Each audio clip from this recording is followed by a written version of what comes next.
नमस्कार दोस्तों, कैसे हो। बहुत बुरे दौर से गुजर रहा है देश और 3 तारीख तक की लॉकडाउन है। जहाँ तक उम्मीद है ये आगे और बढ़ेगा। लेकिन दोस्तों, आज जिस प्रॉब्लम को लेके हम यहाँ बैठे हैं, शायद ये सभी के साथ में है ये चीज़। एक एक छोटा छोटा चीज़ें हम आपके साथ अभी शेयर करेंगे। आप इस चीज़ को सुनिएगा और अगर सहमत हो तो आप इसको लाइक और मुझे भी बताइए और हम आगे इसमें किस तरह से इसके अंदर हम काम कर सकते हैं। पहली बात है कि आज के डेट में सबके पास मोबाइल है, पोस्टपेड हो चाहे प्रीपेड हो।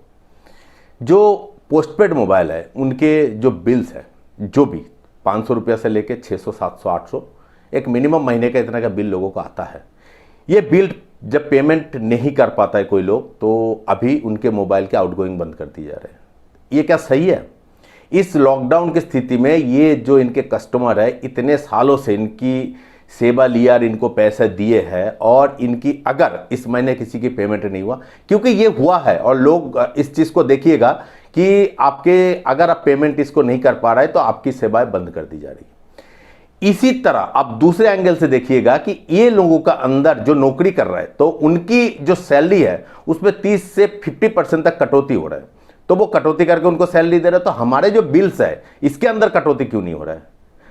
और अभी कुछ दिन पहले इन्हीं कंपनियों को गवर्नमेंट ने, वोडाफोन, आइडिया, ये बड़े जो दूर जितने भी हमारा टेलीकॉम यूनिट है, इनको 15,000 करोड़ रुपया तक का जो है इनका पूरा जो 15 साल के लिए इनको माफ किया गया कि 15 साल बाद आप इसको बिना इंटरेस्ट हमको लौटाए।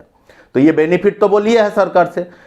दूसरी तरफ सरकार आज के डेट में जो गरीबों को खाना पहुंचा रहा है, गरीबों को खाना दिला रहा है, या जो भी चीज़ गरीबों को, लेकिन जो मिडिल क्लास है, आज मेरा एक दोस्त अभी मिला था जिन्होंने उनके कार बैंक से फाइनेंस किया हुआ था जिसकी 17,000 रुपया EMI है।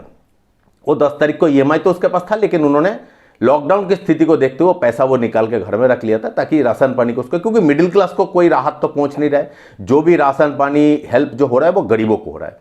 तो उन्होंने अकाउंट में अपना 3 या 3,500 रुपया छोड़ रखा था।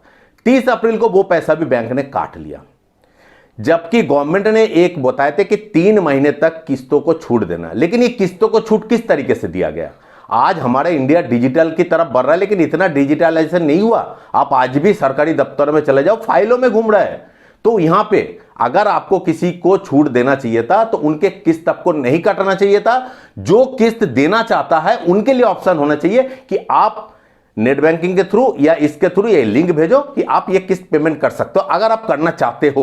लेकिन आप अगर नहीं करना चाहते हो तो नहीं कटेगा। लेकिन ये उल्टा कर दिया, आपको बोलना पड़ेगा। और इतनी क्रिटिकलिटी है कि आपको साइड में जाओ, वहां पे कौन सा लिंक क्लिक करो, वहां पे क्या भरो, उसके बाद कि मेरे किस्त ना कटे। क्यों?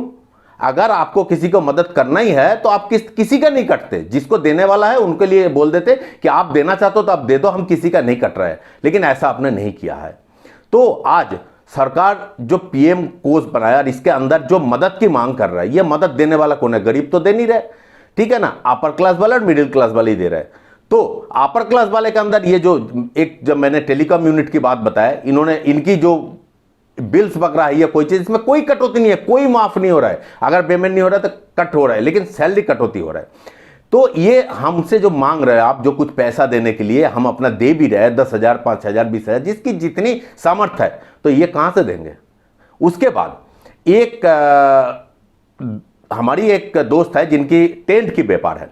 तो टेंट वाले की स्थिति उसके हिसाब से, और ये बात भी सही है, हम मानते हैं इस बात को कि आज के डेट में टेंट वाले बहुत ज्यादा सर्वाइव कर रहे हैं। क्योंकि टेंट का काम जो होता है शादी ब्याह और इन तरह का जगह पे टेंट लगाना, तो जब ये सब लॉकडाउन, और इनका सीजन भी यही है नवंबर तक, तो ये बंद है, तो इनके तो इनकम बिल्कुल खत्म है।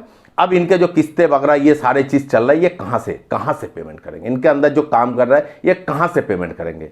दूसरी बात है कि इनके जहां पे ये गोडाउन किराए पे ले रखा है या जो अपना सामान स्टोर करके रखा है, जो इनके फैक्ट्रीज वगैरह ये जो है इनको रेंट पे है, तो ये रेंट ये कहां से पेमेंट करेंगे रेंट? इसमें कुछ राहत दिलाने की गवर्नमेंट व्यवस्था की है अभी तक?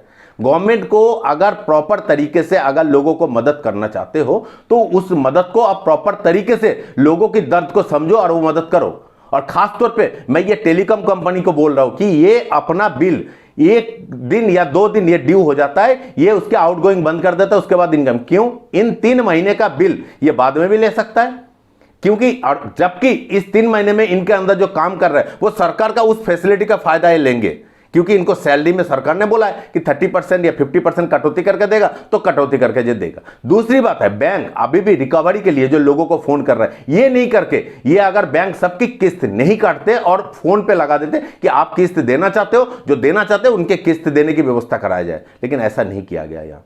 तो मेरा कहना यही है कि आप लोग इस चीज को थोड़ा सा बारीकी से सोचिए कि फैसिलिटी लेने के लिए तो ये सब बड़े बड़े लोग तैयार हो जाते हैं और फैसिलिटी बड़े बड़े यूनिट लेके चले जाते हैं, लेकिन सर्वाइव कहां करता है? Middle class. आज अगर घर में, हर घर में 2 या 3 मोबाइल हर घर में है, तो उनके बिल्स को आप सोचिए कि 1400 से 1500 रुपया महीने का इनका बिल जाता है। अगर ये 1 महीने का बिल अभी नहीं दे पाए तो उनके फोन के आउटगोइंग क्यों बंद किया जा रहा है? जबकि इनको जो फैसिलिटी दिया गया सरकार द्वारा, वो पैसा आएगा कहां से? हम ही लोगों के द्वारा तो जाएगा।